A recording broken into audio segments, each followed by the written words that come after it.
And ask our chaplain if he would open our meeting with prayer. Let us pray. Father God, we just thank you for all you do for us. And we ask you, dear Lord, to just bless us in a mighty way. We ask you to be with all the people in this hurricane's path, dear Lord, to keep them safe and out of destruction. We ask you now to just use us to do your will in everything we say and do. In Christ's name we pray. Amen. Amen. Freedom of Information announcement. In accordance with South Carolina Code of Law of 1976 amended, the Marion Star Mothers Enterprise has been notified of date, time, place, and agenda of this meeting. Need an approval for the minutes of September 10th. So move. Second. Motion second, discussion on the motion. All in favor of the motion signify by saying aye. Aye. Opposed likewise? The ayes have it. We need to recess our regular meeting and open a public hearing. So moved. Second. Motion second, discussion. All in favor of the motion signify by saying aye. Aye. Opposed likewise? The ayes have it. Mr. Chairman, members of council, those in attendance, we have one item for public hearing this evening. This is for ordinance 2024-13. An ordinance authorizing the execution and delivery of a first amended and restated special source revenue credit agreement by and among Marion County, South Carolina, and Project Maui, providing for the issuance of special source revenue credits and other matters related thereto. Is anybody in attendance that wishes to speak for or against this ordinance? Hearing none, that will conclude our necessity of a public hearing. All right, we need to adjourn our public hearing and reconvene a regular meeting. So moved. Second. Motion second, discussion. All in favor of the motion signify by saying aye. Aye. Opposed likewise? We're now back in a regular meeting. Mr. Chair, I like the record to reflect that I have a proxy for Robin Turner for today's meeting. Perfect.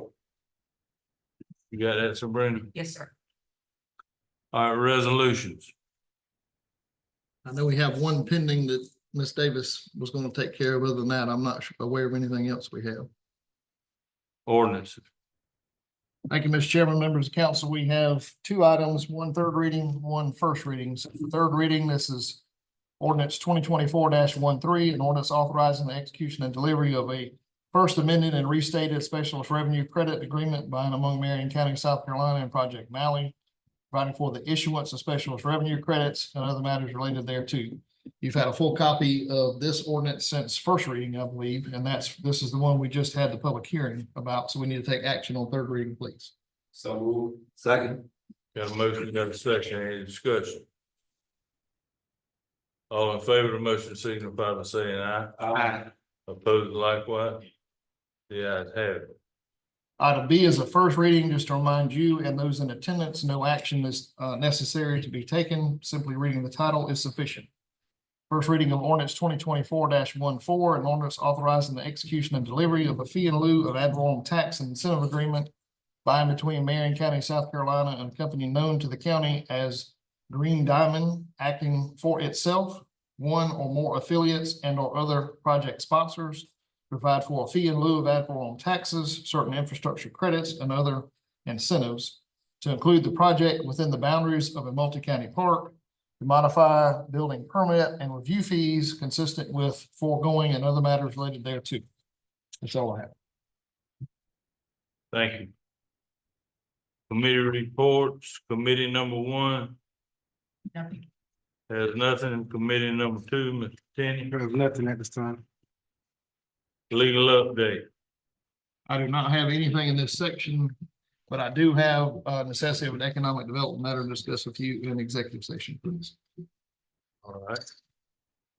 Mr. Joshua Williamson, PD Coalition.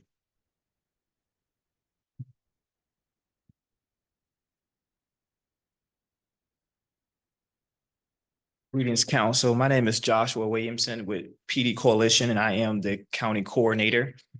My reason of here today is to be more thankful and grateful that PD Coalition has been here in Marion for serving a year now, but serving in Marion County, but we have been serving Marion County citizens for 37 years. And we are grateful and appreciative to be able to pour back into our community. And we've done those by so many ways, such as providing services to crime victims through probation services and assistance, also through protection orders assistance, through counseling, through sheltering, and relocating through housing programs such as SE Van. But my main goal here today is to also inform you that we are getting ready to celebrate Domestic Violence Awareness Month. And we have some events lined up for the entire month of October, and I just want to share a few with you.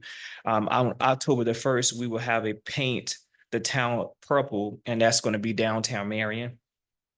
On October the 5th, between 11 a.m. and 3 p.m., we're going to have our 3rd annual kickball tournament, and that's located at 800 Withlacoochee Avenue. Excuse me, I always say that wrong. We're also going to have Cali Snow Cone that's going to be on the same day, and that's between 11 a.m. and 3 p.m. On October the 8th, which is going to be at 6 p.m., Marion County Sheriff is going to have a national night out, and that's going to be in Gresham, South Carolina, and that's Safford Community Center, which is 6874 Highway 908, Gresham, South Carolina.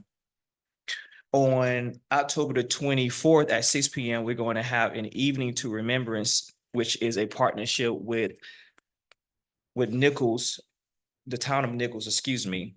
And this is going to be a visual to just have a moment where we just celebrate the lives of those who have lost their lives due to domestic violence, and to just let the world know that we stand for domestic violence and advocating for crime victims.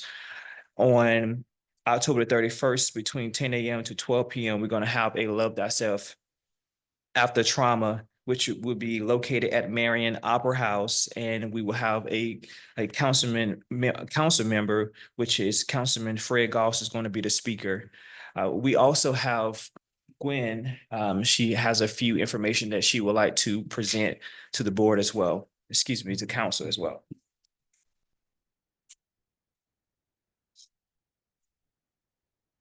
I'm Gwen Strickland. I'm the chairman of the PD Coalition Board. We have full-time employees in the Marion office, 3 full-time employees in the Marion office that are paid by the state. But the state does not provide any other payment to us. They do not pay for our facility. They do not pay for any of our utilities. They don't pay employees for overtime or gas or anything like that. And we have put in a request to Marion County for money. We also raise money in Marion County for a number of things. We also apply for grants. But basically, we are totally dependent on donations as a matter of funding our facility. We have, I think the county may get a penny tax for victims, and that we split with the sheriff's department. And we need funding. We've asked for $5,000 from the county. And I think that's already been discussed with the county administration. But we're also asking for any other help that anybody can give us. And these people do a tremendous job. A few weeks ago, we spoke to the town council in Marion. We were speaking to Mullins Town Council. We've had donations from all of these. And at one meeting, Josh was not able to come because he had to meet a client, and he had to get that client placed that night to a secure facility. It's not easy, and our employees have to do that, and they have to work sometimes all night. And this is a big thing. This is not just a socioeconomic thing. It happens in the upper economic groups. It happens in the lower economic groups. They go into schools and do a lot of programs with the kids in school to let them know about abuse in the homes and everything, and they help them get placed if necessary. So it's just something for everybody to be aware of, and I think I was not that aware of it until I was approached about being on the board. I thought it was totally funded by the state, but it's not. And just to make y'all aware of it. That's why I'm here. Thank y'all. We appreciate what you do. Ms. Walker, should that go to our finance committee? Mr. Committee Chairman, number one? Mr. Chairman, we and Miss Ellen, Marion County gives PD Coalition $5,000 a year. We've been giving them $5,000 a year, a little more than 6 years now. So that is our annual contribution for PD Coalition. Thank you. Mhm. Mr. Don Strickland, Executive Director of PDRTA. Thank you. Thank you, sir. Thank you, council, staff, everyone for giving me a few minutes this evening. I do have a presentation up here and I don't know if have the dim lights or anything to show up. That's what the council needs dark, so y'all over there? Yes. Okay. I don't want to slow this train down any though. I'll get it through pretty quick and I wanted to share a few really good. We're good. We got plenty of time. You Right. And I'm hoping this mouse will work from here. Let's see. It does. Okay. This is our 50th year of service at PDRTA. We were founded in 1974. Had several events, several things going on, but just wanted to make that note. We're proud to be doing the things we're doing to better serve the public here in Marion County, as well as the other 5 counties we serve. Over 3,500 square miles now. We're covering 6 counties. We have 38 total fixed routes now. I did list some new services here, but obviously the new Marion Express and Mullen Express is just over a year. Hadn't been running a long time, but the biggest thing I want to talk about today is kind of what that growth looks like, especially over these past 4 or 5 months. This is about some of the services. We have various now fixed routes. That's kind of what we're running in the city with the used to be temporary bus stops. We're actually getting ready to place an order for permanent bus stops to be installed. I have to work with the county and city officials to get the encroachment permits to make sure that all the process is completed. Make sure we're not doing anything in historical districts that will go against, procedures, but we'll be a lot more outreach in the next coming few weeks regarding that. Working now toward van pool programs for workforce as well as parking rides. Every bus that we have is ADA accessible. That means we can take up to 2 wheelchairs in each bus that we operate. And a lot of times we're at capacity there. All buses have video surveillance on board. That's audio and video. So we've been blessed not to have a lot of crazy things happen. I think a lot of that has to do with our videos on board and folks knowing that's there. So that's definitely a big safety component that we have to offer. And then our drivers go through tons of training between first aid, CPR, defensive driver de-escalation, human trafficking, continual e-learning. I want to talk with John back here, with the PD Coalition to talk about how we may be able to assist to get those folks from their whatever situation they're in to a residence where they're safe, and that's something we would love to talk about. The flat study region, we're doing a 2024. We're actually in the middle of this now, a transit study. Looking at system redesign, development coordination, the workforce components, a big piece, demand response, microtransit, and then a regional coordination plan, which will impact Marion County. We know that the work that's being done here through Florence County and Flats, we'll be able to duplicate that and bring that over to Marion County to still do good work here. And we'll have a final product probably by spring with some recommendations there. This is one of the biggest things I wanted to share tonight. So May 24th, so just 4 or 5 months ago, we're not even through September yet, had 2,301 trips that month. In June, we had 2,352. July was 2,766, and then 2,980 in August. And now you can see the trend of where we are going to be in September. So nearly 1,000 additional trips just in the past 4 or 5 months. That's a 41% increase from May to now. And I don't see this going the other way, that the numbers are continuing to climb. What do you attribute that to?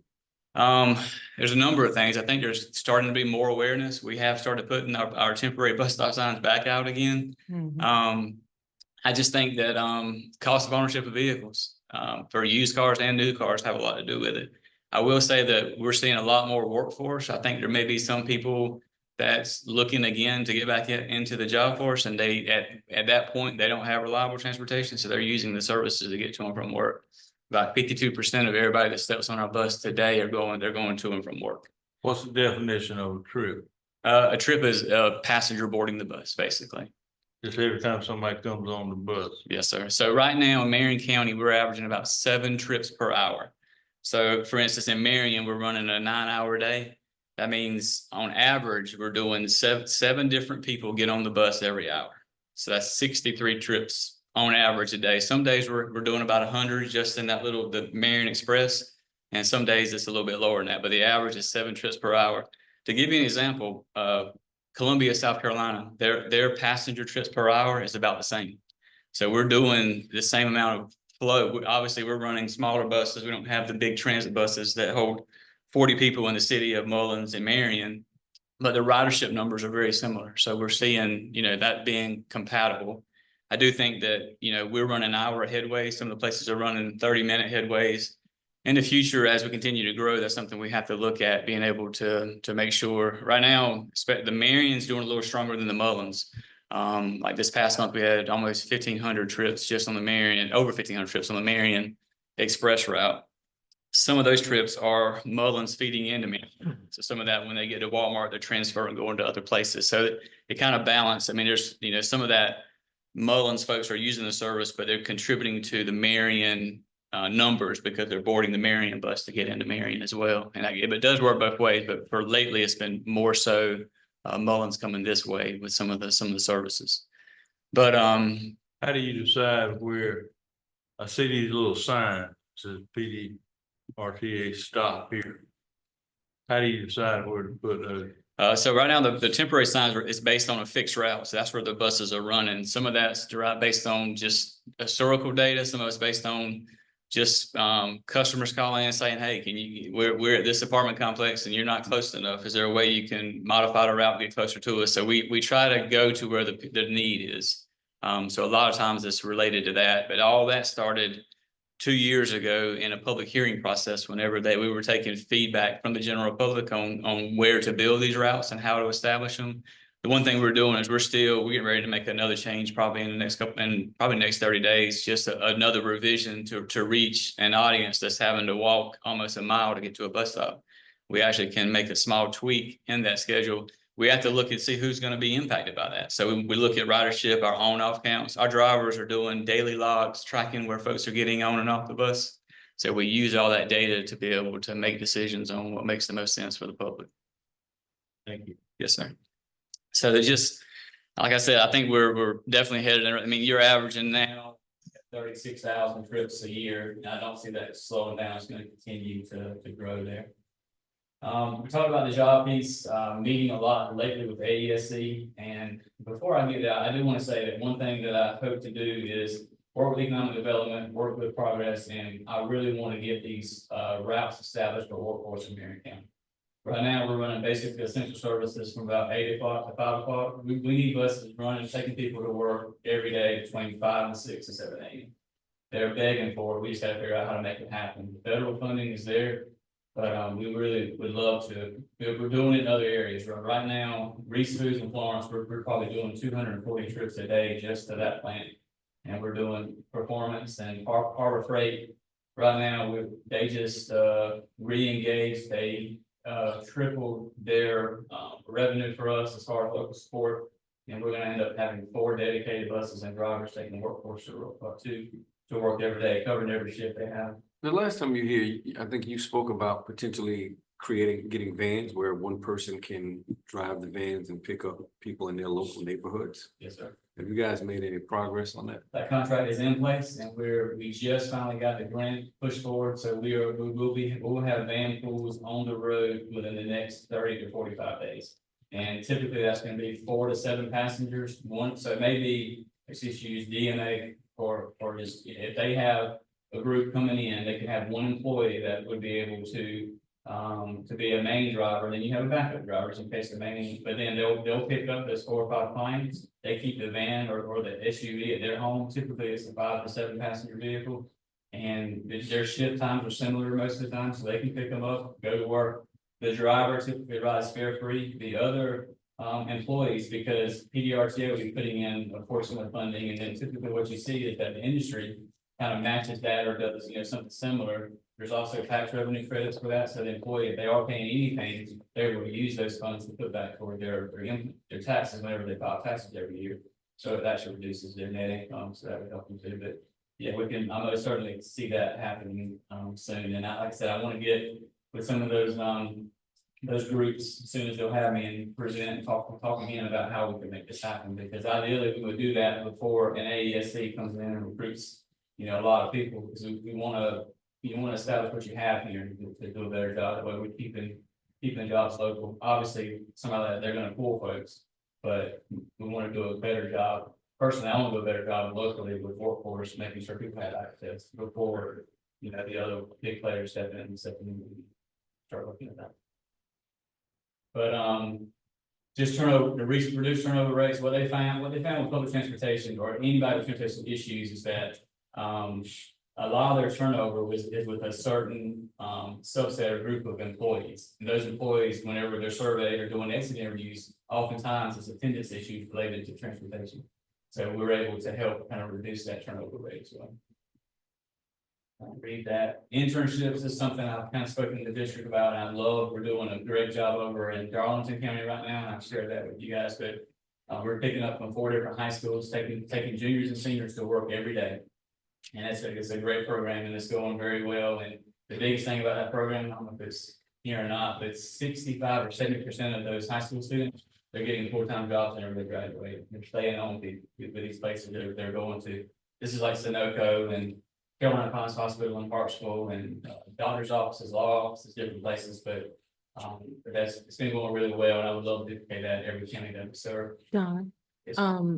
if I may, the Marion County School District, it has proposed doing an internship 40 hours for seniors, and that may be an opportunity to bring, they've asked industries. We did it the last quarter of the fiscal year, but they want to start it a little bit sooner.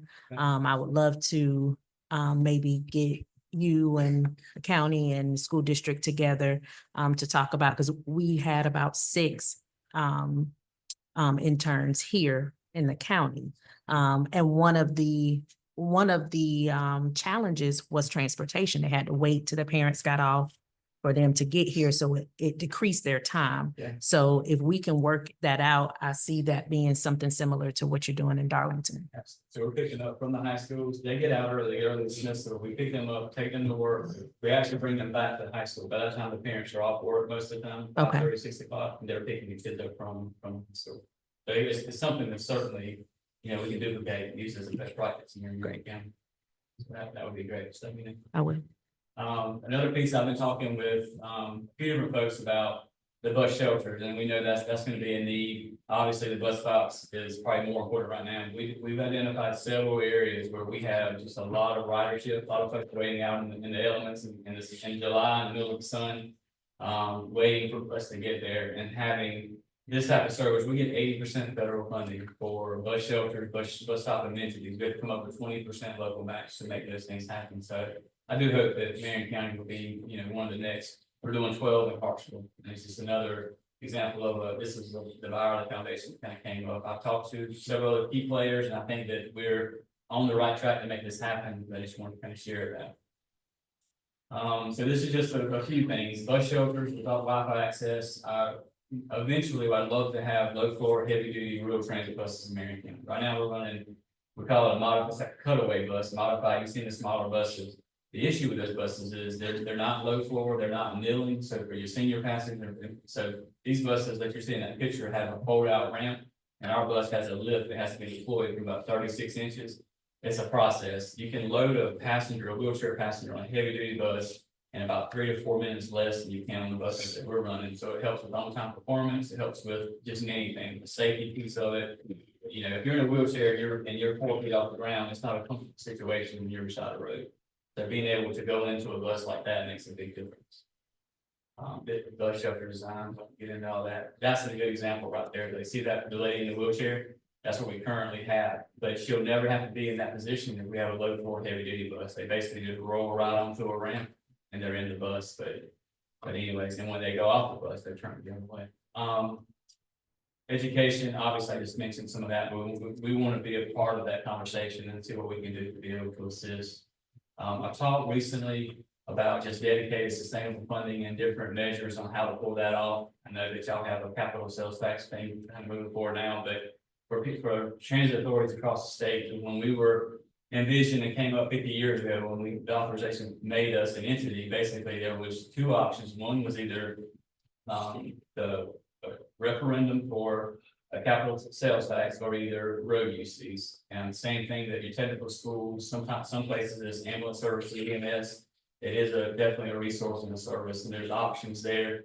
And I kind of shared what that looks like if it was done at $5 per registered vehicle, or $7.50 or $10.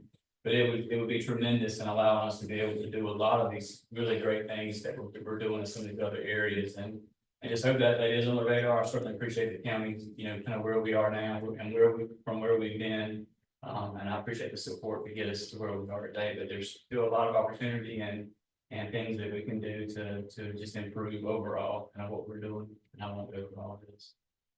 But the last thing I'll leave you with is last Monday, we hired a new mechanic from Marion County. This coming Monday, we got a new driver starting from Marion County, and we have an intern been working with us for about 4 or 5 months from Marion County, and I told her today she graduates Francis Marion in May, and I said, "Are you coming full time whenever you graduate?" And she said, "If you'll hire me, we go ahead and be here." So just a lot of good stuff, and I just wanted to kind of come and give you an update and answer any questions that y'all may have. But it's looking good. Ridership's doing tremendous. I do think that's going to continue. Looking forward to putting some other great initiatives in place. We appreciate what y'all do. So Thank you for coming and keeping us informed. Thank you. I really do appreciate all this information because I don't know how, had you ever been an auctioneer or anything? no, You did good because you did not have it. I'm trying to get y'all out of here. Listen, I appreciate all that. Because I know you're touching a lot of lives. Yes, sir. Thank you very much. Appreciate it. Thank you. Let me know if y'all find anything for you. Thank you. You keep coming back. Administrative update. You keep coming back talking. Thank you, Mr. Chairman, members of council. Those of you in attendance tonight, I don't have a very long agenda. I would like to again thank PD Coalition for being here and the services that you provide. If you can send me the list of October events, if you can email me that list, that would be great, and we can help to publicize and put the information out here at the community. Also like to thank PDRTA for being here and the services that you provide. We know how important it is, especially workforce, and I'd love to continue to strengthen our partnership and get you involved more so where we need it. So thank you. Really all that I have, just a reminder that we will have our airport simulator meeting October 1st, and I'll keep you guys informed, giving you that information. Also, it was a last minute decision, but we are going to close the county office. It will have a 2-hour delay for the county offices tomorrow. So we will open at 10:30 instead of 8:30, just due to the inclement weather. Just a pattern that we have been seeing and after talking to the state meteorologist, it looks like it's gonna do the most between 4 a.m. and 9 a.m. So I just wanted to give our employees time to get to work safe. So again, the county offices will open at 10:30. And the last thing that I have, our landfill for the month of September, we did $35,139.45. That's all I have, Mr. Chairman. What did Ed say? Ed said, stay home now.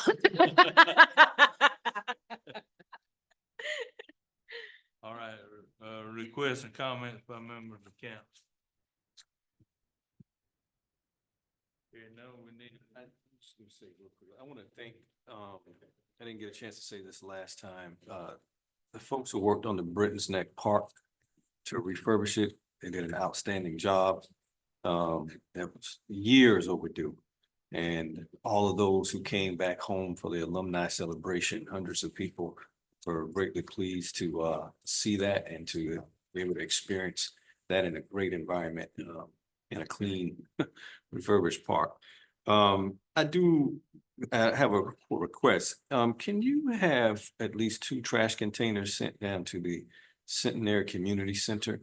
You have 2 local community members who's going in there and taking out the trash. The people are having events there, but they're not taking their trash with them. And we don't have any trash containers on the premises. And so if we can just get 2 trash cans down there, that will help with that. Very quick question. I don't know if with the fire department, when it comes to workers' comp, is the county on the hook for that? Yes, sir. Okay, thank you. Mr. Fox. First, to piggyback on what Mr. Rogers said, they did a wonderful job down there in the city, Briggs Neck.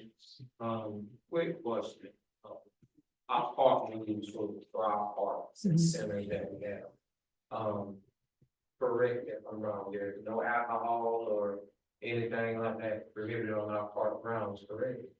Correct.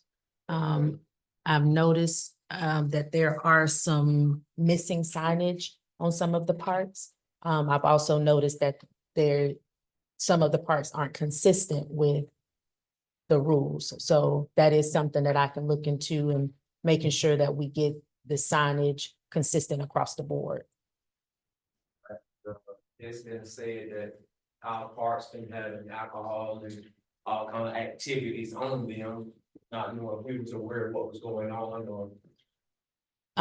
To be honest, there have been situations since I've gotten into office where I don't know if there isn't a rule or regulation as to who can and cannot use the park. They're supposed to contact Miss Sabrina. That doesn't always happen. They pop up and they have events without us being aware, and sometimes we find out after the fact. I've seen or have information has been shared with me with flyers from people on social media. But until we have something in written place, and I don't know if you can help speak to this, I'm not sure what our responsibility is if there's nothing written to say that they cannot. Well, certainly with regards to the public, and this is something I think is important at any of these events or any of these places. The general public has the ability to call sheriff's department and say, hey, this is going on public property. It's not supposed to be. And I think the more that they understand that, the better, because I think sometimes what happens is they see it, they don't really think to act on it, and then we find out about it a week later, 2 weeks later, that, hey, by the way, did you know this was going on? So some of the things is just kind of educating the constituents to say, well, you have the ability to call the sheriff's department if that's going on, because they're not supposed to be doing that there. And here's one of those things. Yes, the signposting is important as a constant reminder, but it's in our ordinance where all that stuff was established. It's been there for years. So all that language is already there, part of the process when we set up those parks. So yes, the rule's there. It's just posting it as a constant reminder there, but the sheriff's department would already be armed with the ability to do something about it if it's happening now. So the constituents just need to understand they can make that phone call themselves and stop it. And is it correct, anyone can rent our parks? Well, if in our parks, they don't have to reside in Marion County, they can reside somewhere else. I don't think there's any restriction. There's no restriction.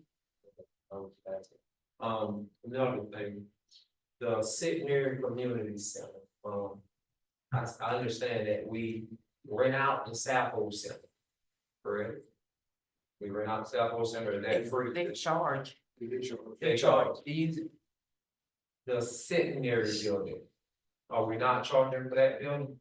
We're not. No. We're not. The senator didn't want to charge the community for using it. Okay, it was brought to my attention to ask, so it's asked. But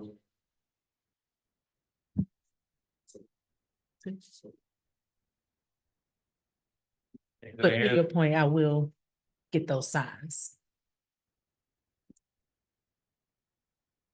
Anything else? We need an executive session, but first, does everybody remember Robin Turner in our prayer? Send up a special prayer for him. We need an executive session, so we need economic development and personnel. So, second.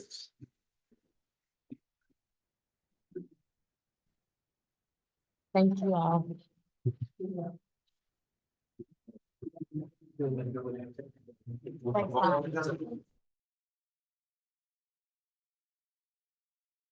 Yes, sir.